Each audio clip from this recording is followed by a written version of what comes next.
There's a conversation that doesn't get had honestly enough, especially in our community. And that's the intersection of misogyny, toxic masculinity, and arrested development in Black men. Because this isn't just about pointing fingers or tearing anybody down, it's about understanding patterns that keep repeating, cycles that keep hurting us, and mindsets that are long overdue for accountability and growth. Too often, harmful behavior gets excused as that's just how men are, or even worse, normalized through culture, trauma, and silence. But when emotional immaturity, entitlement, and disrespect towards women go unchecked, it doesn't just affect relationships, it shapes families, communities, and future generations. So today, we're going to talk about this, not from a place of hate, but from a place of truth. Because if we can't name the problem clearly, we can't fix it. So I really don't like having to, I guess, pull celebrity gossip into my channel, but I feel like this situation could really tie into this conversation. I wasn't even planning on making a video like this, but recently we've seen the fallouts of the breakup between Meg Thee Stallion and Klay Thompson. And the backlash that Meg Thee Stallion is receiving just seems just blown out of proportion. Like, it's way too much. For men to be celebrating this woman's pain when they should clearly see that Klay Thompson is a manipulator and probably a narcissist, because why would he get involved with someone and go publicly with her in the manner that he did and introduce his family to her if he did not take her seriously? If he did not want to commit to her, that's manipulation. And it's honestly a reflection of the men in our community. This is how they view women. They view women as discardable, and just something that they can switch out whenever they feel like. They don't feel like Black women are worthy of being loved unconditionally, that we are deserving of being protected and provided for. And they show us at every turn that their goal is to ultimately harm us. And this type of thinking, it starts in childhood with them. It starts in the home, the environment that their caregivers have them in, the talking points that they're exposed to, like in the barbershop, for example, and on sports teams, the locker room talk. All those talking points and things that they hear, they shape them, and then they end up with the mindset that they have where they feel like they don't have to treat women well, in particular Black women. But I don't think, it's not just us. They treat all women horribly. And this is a conversation about how misogyny, toxic masculinity, patriarchy, and arrested development just can all intersect and create these types of men. They grow from boys into these men. So society or their communities are already shaping them to have these mindsets. Sometimes they could be getting these mindsets from their mothers, because as we know, a lot of Black men are raised in single mother homes. So they're a lot of times they're getting exposed to toxic rhetoric from their mother, because she um, has internalized toxic misogyny, the way she views women and the way she views herself, um, in a self-hating type of light. So they're exposed to their mothers talking poorly about women and calling them derogatory names. I've witnessed this um, by someone who people wouldn't believe would be speaking like that. It's the women who are in church heavy, the religious women that do this. So they have sons, and their sons are exposed to that type of thinking, and that's why their sons will disrespect women and talk badly about women, will harm women physically, um, because that's what they're exposed to. Or if there's a father in that home and he treats the mother poorly, and the children, specifically the sons, see that, are aware of that, then they're thinking, well, that's how my dad, treated my mother, or he treated my stepmom, or whoever, all these other women that he's had. So that's what being a man is. They believe that's being a man being abusive, a man being a cheater. Because a lot of men, unfortunately, they didn't have quality fathers in their homes, if they did have one. So the way they treat women and view women and think about women is a direct correlation with what they witnessed growing up or what they didn't witness. And I think we just need to really start having conversations with our children early, especially these boys, because they're getting indoctrinated on a level that is very concerning. And it's happening very swiftly.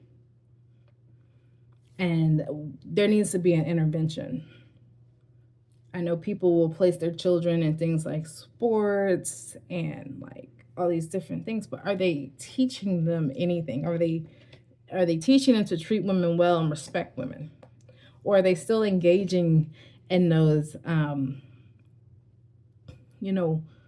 conversations that are just inappropriate, or discussing doing vile things to women, and then sometimes there's an adult there that's kind of encouraging that, an adult male. And we really need to start paying attention to who we allow around our children and the things that they say. People need to be monitored more, because it's really scary. It's at the point where you have to worry about the type of mate your daughter will have in the future, or just simply knowing that it's probably not going to be someone in your own community. I mean, sometimes that's just how it is, and it's our job to help these youth, to guide them, because as we can see with the grown men and how they behave and talk, how are they going to be role models for the youth, positive role models? How do we expect to churn out outstanding men in our community when the ones who are teaching them and guiding them are posting these type of things online about a woman, and posting very derogatory memes and sharing them because the woman was hurt over a breakup? And not just that, the things they say when Black femicide occurs, the comments they make, blaming her, or reducing the man's role in his violence, reducing that to mental health, instead of, no, this person is just violent, this person was just controlling, this person was a manipulator. We need to address those character traits and stop dismissing everything to try to make it into something smaller or something that it really isn't. It just boils down to a person being violent, a person seeking to harm, control, and dominate. And that's what a lot of men do. That's their goal. Some of them might try to play like they're the good guy. Oh, I'm not like that. I would never abuse a woman or do this or do that. And a lot of times they're lying. They're lying through their teeth. They just want you to feel like they're not like that, but they are. It's just a tactic to get you to trust them. They're still going to be the big bad wolf waiting to come inside to eat you. But they're going to dress up like they're a sweet little granny or sweet knight in shining armor. So I'm just very concerned about the young boys because a lot of their mentors are probably suffering from arrested development. And the more I've been researching and learning, it seems very prevalent in the Black community. And this is something we gotta bring in. We need to get Black men and boys in therapy and stop just pushing them in sports or, just throwing them into things that will give them this maybe inflated sense of ego and pride or just make them feel invincible. That, they don't need to work on themselves as long as they are muscular or they're tall or whatever. Like, they need to learn emotional intelligence. They need to know which conversations are inappropriate to have, especially publicly, when discussing women and girls. They need to, this is very important, they need to understand consent. They need to understand no means no. And that also is for them as well, not just for women and girls. They need to know how to say no for them. They need to understand what consent is for them as well.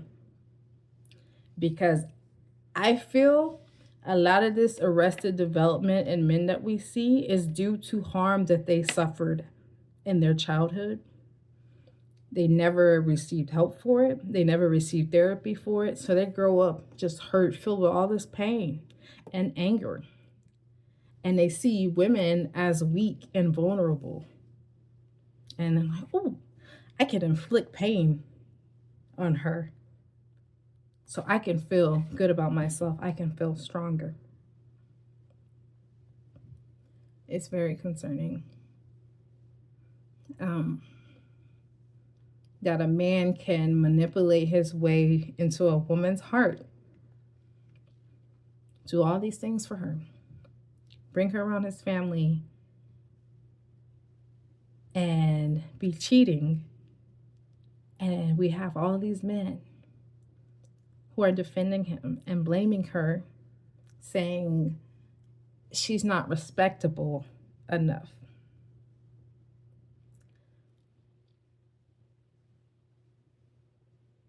Some of these men would hate for their mothers' track records to be put out there, their grandmothers, their daughters, their granddaughters.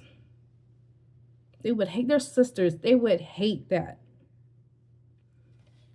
But they're saying Megan Stallion is not respectable enough to find love.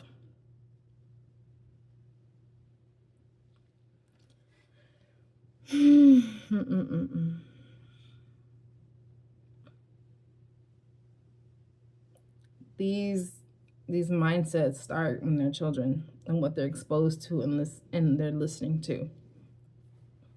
It's one thing to have an opinion. It's one thing to have conservative views. You can have all of those and still not try to tear a woman down that's hurting. And all these men who try to act like they have all these conservative viewpoints, they're not conservative. They did not save themselves for marriage. They have not only been intimate with one woman in their lives. So What are you doing all this projecting for?